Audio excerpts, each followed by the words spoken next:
आज की मनमोहक कहानी है माता का हृदय। माधवी के पति की 22 साल पहले मौत हो गई थी। उसके पास कोई धन दौलत नहीं थी और संपत्ति के नाम पर सिर्फ एक बेटा था जो इस वक्त जेल में बंद था। अपने उस घर में वो अकेली पड़ गई थी और उसके आंसू तक पहुंचने वाला कोई नहीं था।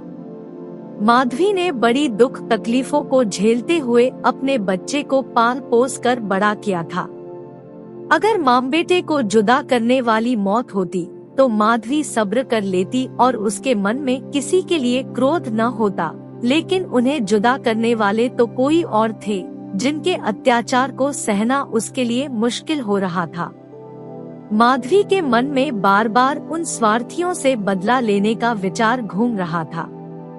माधवी के लिए उसका बेटा ही सब कुछ था, जिसे देखकर ही उसे जिंदगी में आगे बढ़ने का हौसला मिलता था। माधवी का बेटा सुंदर होने के साथ ही बहुत होनहार भी था।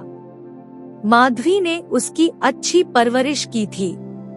उसकी गली के सारे लोग उसके बेटे की तारीफ करते नहीं थकते थे और यहाँ तक कि स्कूल के अध्यापक तक उस पर जान छिड़कते थे। माधवी के बेटे का नाम आत्मानंद था। आत्मानंद से दूसरों की दुख तकलीफें देखी नहीं जाती थी और लोगों की मदद करने के लिए वह हमेशा तत्पर रहता था। उसे देखकर कोई सोच भी नहीं सकता था कि वह कोई अपराध कर सकता है। माधवी भी यही सोचकर तड़पते हुए दिन काट रही थी कि आखिर उसका क्या अपराध था। आत्मानंद में गुणों का भंडार था। वह साहसी, निस्वार्थ और देशप्रेमी होने के साथ साथ कर्तव्य का पालन करने वाला इंसान था। साथ ही वो राजनीति में रुचि रखता था। वो बेबाक था और अपने राजनीतिक लेखों की वजह से सरकारी कर्मचारियों की नजरों में आ गया था। पुलिस भी उसकी हरकतों पर नजर रखती थी। पुलिस बस एक मौके की तलाश में थी ताकि वो उसे जेल की सलाखों के पीछे डाल सके। जिले में पड़े एक डाके ने उन सभी लोगों को आत्मानंद को फंसाने का अवसर दे दिया जो उसे पसंद नहीं करते थे। डाके से तार जुड़े होने का हवाला देकर आत्मानंद के घर की तलाशी ली गई, जहां मिले कुछ पत्रों व लेखों को डाके का मुख्य कारण बताते हुए उसे गिरफ्तार कर लिया गया। अपने आरोपों को सिद्ध करने के लिए पुलिस ने कुछ और युवकों को भी गिरफ्तार कर लिया और आत्मानंद को गिरोह का मुखिया करार दे दिया गया, जिसके बाद महीने भर तक मुकदमा चला और न जाने कहां से पुलिस ने ऐसे झूठे गवाह सामने लाकर खड़े कर दिए कि कोर्ट ने आत्मानंद समेत सभी युवकों को दोषी करार दे दिया और 4 साल के कठोर कारावास की सजा सुना दी। बेटे की हर सुनवाई में जा रही माधवी ने देखा कि इंसान का चरित्र कितना नीच हो सकता है और वह अपने स्वार्थ के लिए किसी को भी हानि पहुंचाने से नहीं चूकता। अपने बेटे को हथकड़ियों में पुलिस द्वारा जेल ले जाते देख माधवी वहीं बेहोश होकर गिर गई, जिसके बाद कुछ भले लोगों ने उसे तांगे पर बैठाकर घर तक पहुंचाया। माधवी को जब होश आया तो उसे पूरा वाकया याद आया। अपने इकलौते सहारे से दूर होने का गम उसे खाए जा रहे था, जो उसे एक पल भी चैन की सांस तक लेने नहीं दे रहा था। कोई रास्ता न सूझने पर माधवी ने अपनी वेदना को ही प्रतिशोध में बदलने का फैसला लिया और उसके बेटे की यह दुर्दशा करने वालों से बदला लेना ही अपने जीवन का मकसद बना लिया। माधवी के मन में भी प्रतिशोध की ज्वाला धधक रही थी। वह बस यही सोच रही थी कि ऐसा क्या करे कि जिससे उन अत्याचारियों से बदला लिया जा सके। देर रात तक माधवी सोचती रही कि विधवा जीवन जीते 22 साल बीत गए, लेकिन अब उसे बाहर निकलना होगा। अपने अंतर्मन से माधवी कहने लगी कि इस दुनिया में अच्छे कर्मों की कोई जगह नहीं और हो सकता है ईश्वर ने भी निराश होकर हमसे मुंह फेर लिया हो, तो ऐसे में उन अत्याचारियों को दंडित करने के लिए उसे ही कदम उठाना होगा। शाम का वक्त था। लखनऊ में एक बड़ा सा बंगला झिलमिलाती लाइटों से सजा था। जहां दोस्तों की महफिल सजी थी और गाना बजाना हो रहा था। एक और मेज आतिशबाजियों से सजी थी तो दूसरी और तरह तरह के पकवान रखे थे। बंगले के चारों ओर पुलिसकर्मी तैनात थे क्योंकि वह बंगला पुलिस सुपरिटेंडेंट मिस्टर बागची का था। बागची ने एक बड़ा मार्के का केस जीता था, जिससे खुश होकर अफसरों ने उन्हें तरक्की दी थी, जिसकी खुशी में जश्न मनाया जा रहा था। मार्के का केस जिसमें पुलिस बेगुनाह युवकों को झूठे केस में फंसा कर जेल में भर देती थी। यहाँ आए दिन उत्सव होते ही रहते थे। महफिल में रौनक बढ़ाने के लिए मुफ्त में गाने बजाने वाले, आतिशबाजियां और आधे दामों पर मिठाइयां व फल फूल उन्हें आसानी से मिल जाते थे। दौड़ धूप करने के लिए सिपाहियों की एक टुकड़ी हर वक्त उनके घर पर तैनात रहती थी। महफिल में गाने बजाने का कार्यक्रम समाप्त होने के बाद मेहमान अब भोजन करने लगे थे। दुकान से दावत का सामान ढोने वाले मजदूर उन्हें कोसते हुए वहां से चले गए थे। बस बाकी बचे मजदूरों के साथ एक बूढ़ी औरत वहां काम कर रही थी। वो बूढ़ी औरत चेहरे पर हल्की मुस्कान लिए अपने काम में मग्न थी। वह महिला और कोई नहीं बल्कि माधवी थी, जो बदला लेने के लिए मजदूर बनकर काम कर रही थी। महफिल खत्म होते होते सभी मेहमान जा चुके थे। इक्के दुक्के मजदूर बचा हुआ खाना समेट रहे थे। माधवी एक कोने में चुपचाप बैठी हुई एकटक सभी को देखे जा रही थी। सहसा मिस्टर बागची की नजर माधवी पर पड़ी तो वो उसके पास पहुँचे और बोले, तुम अब तक यहाँ क्या कर रही हो? कुछ खाने के लिए मिला या नहीं? माधवी ने नजर उठाकर बागची को देखकर कहा, साहब खाना तो मिल गया, लेकिन मेरे पास जाने के लिए कोई जगह नहीं है। अगर आपको ऐतराज न हो तो मुझे यहीं कोने में पड़ी रहने दीजिए। माधवी की बात सुनकर बागची ने कहा, नौकरी कर लेगी बंगले में? बच्चे को पालना आता है क्या? बागची की बात सुनकर माधवी ने तपाक से कहा, जी साहब, बच्चों को अच्छे से खिलाना जानती हूँ। इसके अलावा घर के छोटे बड़े सभी काम कर सकती हूँ। बस मुझे एक मौका दे दीजिए। माधवी की ओर ध्यान से देखते हुए बागची ने कहा, ठीक है, तुम आज से ही काम शुरू कर दो। माधवी को बागची के बंगले में काम करते हुए 1 महीने से अधिक हो गया था। माधवी अपने काम में इतनी निपुण थी कि उससे पूरा घर खुश था। बागची की पत्नी का स्वभाव चिड़चिड़ा था और वह आलस व अपनी खराब सेहत के चलते दिन भर बिस्तर पर या सोफे पर पड़ी रहती और नौकरों पर चिल्लाती रहती।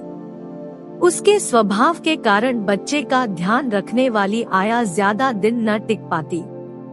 माधवी उसकी जली कटी बातें सुनकर भी चुपचाप अपने काम में लगी रहती, इसलिए बागची की पत्नी को उससे कुछ खास शिकायतें नहीं थी। उसने बच्चे की देखभाल की जिम्मेदारी भी माधवी को ही दे दी थी। बागची और उनकी पत्नी को इससे पहले भी कई बच्चे हो चुके थे, लेकिन अज्ञात कारणों से उनका एक भी बच्चा कुछ महीनों या फिर साल भर से ज्यादा जीवित नहीं बच पाता था। इसलिए इस बच्चे पर दोनों माँ बाप की जैसे जान बसती थी। पढ़े लिखे होने के बावजूद दोनों अपने बच्चे की सुरक्षा के लिए टोनाटोटका व जंतर मंतर अपनाने से भी परहेज न करते थे। बच्चा माधवी के पास ही ज्यादा समय बिताता, इस वजह से वो माधवी से काफी ज्यादा घुल मिल गया था। अगर माधवी कुछ देर के लिए भी उसकी नजरों से दूर हो जाती तो बच्चा जोर जोर से रोने लगता। बच्चा माधवी को ही अपनी माँ समझता और वह साथ खेलती तो ही खेलता, वह दूध पिलाती तो पीता और वह सुलाती तो ही उसे नींद आती। अपने पिता को तो बच्चा जैसे कोई अजनबी समझता और माँ उस पर ध्यान नहीं देती थी। माधवी को लगा था कि बड़े घर में काम करने से तनख्वाह अच्छी खासी मिल जाएगी, जिससे महीने का खर्च पूरा हो जाएगा, लेकिन यहाँ तो नौकरों से हर एक पैसे का हिसाब लिया जाता। एक दिन बच्चे को गोद में उठाए माधवी ने मालकिन से कहा कि बच्चे के लिए कोई खिलौना गाड़ी मंगवा देती तो अच्छा होता। माधवी की बात सुनकर मिसेज बागची ने कुंठित स्वर में कहा, कहाँ से मंगवाऊं इसके लिए खिलौना गाड़ी? हाथ में रुपए भी तो होने चाहिए। इसका खिलौना 10 से 20 रुपए में आएगा और इतने रुपए कहाँ हैं हमारे पास? माधवी ने मिसेज बागची और गौर से देखते हुए कहा, मालकिन खिलौना ही तो है। माधवी की बात सुनकर मिसेज बागची ने कहा, अब तुमसे क्या छुपाना। दरअसल तुम्हारे मालिक की पहली पत्नी से 5 बेटियां हैं जो इलाहाबाद के एक स्कूल में पढ़ रही है। 5 कुंवारी है और उनकी पढ़ाई लिखाई और दूसरे खर्चों में इनका आधा वेतन चला जाता है। ऊपर से लड़कियों की शादी करवाने के लिए कम से कम 25,000 रुपए लगेंगे। अब कहाँ से लाएं इतने पैसे? मिसेज बागची की बातें सुनकर माधवी बोल पड़ी, मालिक को घूस भी तो मिलती होगी ना। माधवी यह कहकर चुप हो गई। मिसेज बागची ने गहरी सांस भरते हुए कहा, ऐसी कमाई में बिल्कुल बरकत नहीं होती। काली कमाई का पैसा एक हाथ आता है तो दूसरे हाथ चला जाता है। जैसे जैसे दिन बीतते जा रहे थे, माधवी के मन में उस बच्चे के लिए स्नेह और भी बढ़ता जा रहा था। कभी कभी बदला लेने की बात याद आती तो वह क्रोध से भर जाती और फिर बच्चे को देखकर शांत हो जाती। वहाँ रहते हुए माधवी मिस्टर बागची के परिवार की स्थिति से वाकिफ हो गई थी। कई बार तो वह अपना दर्द भूलकर उनके परिवार के लिए चिंतित हो जाती और उसका मन दया से भर जाता। माधवी सोचती रहती, मालिक आखिर 5 बेटियों की शादी कैसे कराएंगे? ऊपर से पत्नी बीमार रहती है और बच्चा छोटा है। जरूर उनके परिवार पर अभिशाप है, वरना इतना सब होने के बावजूद कौन दुखी रहता है। कमजोर बच्चों के लिए बरसात तो बीमारियां लेकर आती है। बरसात में उन्हें अक्सर खांसी, जुकाम और बुखार घेर लेता है। ऐसी ही बरसात में माधवी एक दिन किसी काम से अपने घर चली गई। पीछे से बच्चे ने रो रो कर पूरा घर सिर पर उठा लिया। कुछ देर गोद में उठाने के बाद मिसेज बागची ने एक नौकर को उसे टहलाने के लिए सौंप दिया। कुछ देर आंगन में घुमाने के बाद नौकर ने बच्चे को हरी घास पर बैठा दिया। बारिश के पानी से जमीन गीली थी और बच्चा ऐसे ही कई घंटों तक पानी में खेलता रहा। वह नौकर दूसरे नौकरों के साथ गप्पे हाँकने में मस्त हो गया। काफी देर बाद जब नौकर को ध्यान आया तो वह बच्चे को फटाफट भीतर ले गया और उसके कपड़े बदलवाए। शाम होते ही जुकाम से बच्चे की नाक बहने लगी और खांसी से गले से आवाज आने लगी। देर शाम जब माधवी बंगले में पहुंची तो बच्चे की हालत देखकर उसका कलेजा फटने लगा। वह बच्चे को लेकर तुरंत मालकिन के पास पहुंची और कहा, देखो जरा बच्चे का क्या हाल हो गया है, कहीं इसे सर्दी तो नहीं लग गई। बच्चे की हालत देखकर मालकिन भी हक्की बक्की रह गई, क्योंकि वह ऐसा मंजर पहले भी देख चुकी थी। मिसेज बागची ने तुरंत नौकरों से अलाव जलाने को कहा। मिसेज बागची और माधवी दोनों पूरी रात बच्चे को ठीक करने में जुटे रहीं। दोनों की आंखों से नींद जैसे कोसों दूर थी। ऐसे में सवेरा कब हो गया दोनों को पता भी न चला। मिस्टर बागची को जैसे ही बच्चे के बीमार होने की खबर मिली, वह डॉक्टर को लेकर सीधे घर पहुँचे। 3 दिन में बच्चे की हालत में सुधार आने लगा, लेकिन वह काफी कमजोर हो गया था। बच्चे का ख्याल रखने में माधवी ने दिन रात एक कर दिया। यह वही माधवी थी जो परिवार का सर्वनाश करने का संकल्प लिए उस घर में आई थी और आज उसी घर के चिराग की सलामती के लिए दिन में हजारों बार ईश्वर से दुआएं मांग रही थी। शायद माधवी की दुआओं का ही असर था कि बच्चे की सेहत में धीरे धीरे सुधार होने लगा। एक सुबह मिस्टर बागची बच्चे के झूले के पास बैठे हुए थे और मालकिन सिर दर्द के कारण चारपाई पर पसरी हुई थी। माधवी पास में ही बैठी बच्चे के लिए दूध गर्म कर रही थी। माधवी की ओर देखते हुए मिस्टर बागची ने कहा, हम जब तक जिएंगे तुम्हारे एहसान के तले दबे रहेंगे। यह तुम ही हो जो बच्चे को मौत के मुंह से खींच लाई, वरना हम तो उम्मीद ही हारने लगे थे।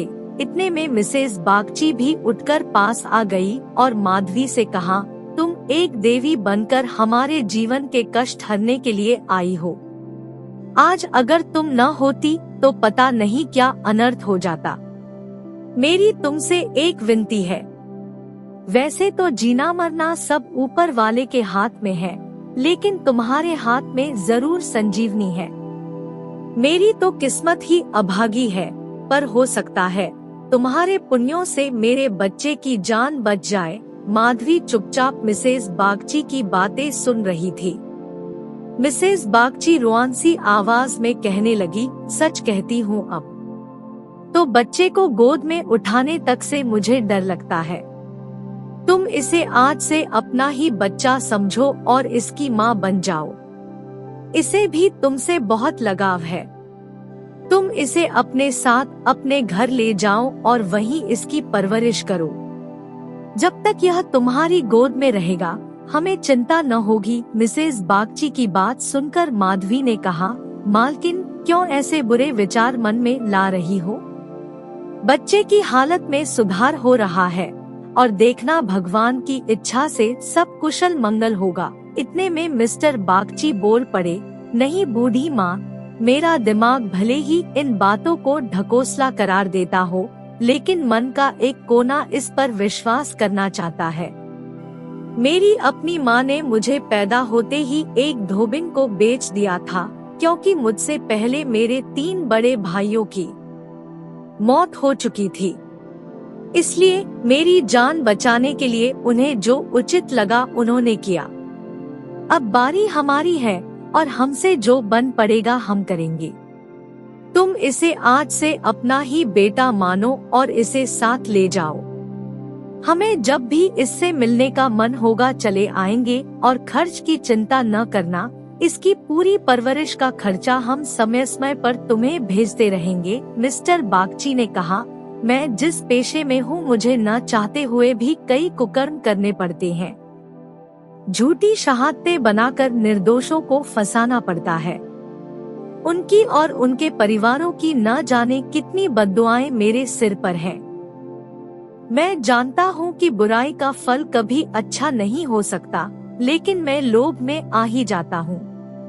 अगर मैं ये सब ना करूँ तो नालायक करार देकर निकाल दिया जाऊंगा। अंग्रेजों को जहाँ 100 खून भी माफ होते हैं, लेकिन हम हिंदुस्तानियों की एक गलती भी हमें भारी पड़ सकती है। इसलिए मेरी विनती है कि हमारे बेटे को स्वीकार कर लो। माधवी को भी उस बच्चे से बेहद लगाव था, इसलिए वह खुशी खुशी मान गई। गदगद होते हुए माधवी ने कहा, आप दोनों की अगर यही इच्छा है तो मैं बच्चे को अपनाने के लिए तैयार हूँ। मुझसे जो बन पड़ेगा मैं करूँगी। मेरी भगवान से बस यही दुआ है कि हमारे बच्चे को वो अमर करे। बड़ी देर से बच्चा आराम से झूले में सो रहा था। चादर से उसका मुंह ढका हुआ था। माधवी ने दूध गर्म कर बच्चे को पिलाने के लिए जैसे ही उसके मुंह से चादर को हटाया, उसके मुंह से जोर से चीख निकल गई। बच्चे का शरीर पूरी तरह ठंडा हो चुका था और चेहरा पीला पड़ा था। माधवी ने जल्दी से बच्चे को गोद में उठाकर सीने से चिपका लिया और जोर जोर से रोने लगी।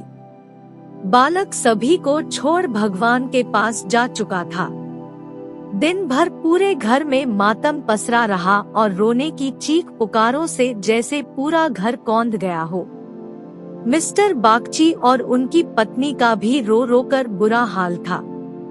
माधवी जो खुद बच्चे को खोने के दर्द से तड़प रही थी, उन दोनों को सांत्वना दे रही थी।